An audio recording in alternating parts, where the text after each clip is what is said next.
ចេកដែលយើងនៅសល់បន្ទាប់ពីទទួលទៅដល់ឆ្នាំថ្មីហើយបងប្អូនកំបោះចាអាចយកមកធ្វើផ្អែមមួយមុខនេះបានឆ្ងាញ់ហើយរសជាតិផ្អែមដែលចេញមកពីចេកដែលទុំចូលហ្នឹងយើងអត់ចាំបាច់ប្រើស្ករច្រើនទេខ្ញុំប្រើចេកទុំចូលហ្នឹងចំនួន6ផ្លែដំបូងគិតថាប៉ុនវាបាយតែអត់កើតទេបងប្អូនអើយអាចពាក់សងដៃឬកថងអីទៅហើយចាំបាច់វាទៅបើយើងមានម៉ាស៊ីនក្លុកក៏ហត់ទៅល្អដែរបន្ទាប់ពីប៉ុនវាម៉ត់ល្អហើយយើងដាក់ដោះគោចូលបន្តិចទៅជាមួយនឹងម្សៅខ្សាយ5ស្លាបព្រាបាយម្សៅឆា5ស្លាបព្រាបាយហើយស្ករសចំនួន3ស្លាបព្រាបន្ទាប់ពីយើងកូរឲ្យសព្វហើយយើងដាក់ចូលម្លែចូលចានមួយទៀតដើម្បីចំហុយអញ្ចឹងមុននឹងចំហុយយើងត្រូវដាក់ខ្លាញ់ចូលដែរដើម្បីវាស្អិតមុននឹងបងប្អូនចំហុយបងប្អូនដាំទឹកឲ្យពុះសិនបន្ទាប់មកយើងបកមកធ្វើនេះធ្វើទឹកខ្ទិះដើម្បីស្រូបពីលើមេខ្ទិះដូងខ្ញុំប្រើខ្ទិះដូងកំប៉ុងអញ្ចឹងកំប៉ុងហ្នឹងទាំងចំណុះវាប្រហែលជា2កំប៉ុងហ្នឹងប្រហែលជា320មីលីហើយយើងដាក់ម្សៅខ្សាយ5ស្លាបព្រាបាយនិងម្សៅឆា5ស្លាបព្រាបាយដូចគ្នាស្ករស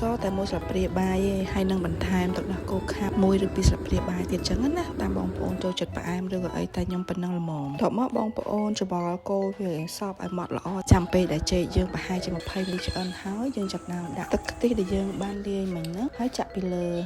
ចេកដែលយើងចំហុយឆ្អិនហ្នឹងបន្ទាប់មកយើងចំហុយប្រហែលជា15នាទីទៀតចេករបស់យើងនឹងឆ្អិនរួចរាល់ជាការស្រេចតែកុំតន់អាកាត់ណាបងប្អូនអាចទុកវាឲ្យត្រជាក់ឬក៏ទុកមកយកដូចខ្ញុំចឹងទៅចាំកាត់វាទើបវាស្អិតចុកនេះល្អ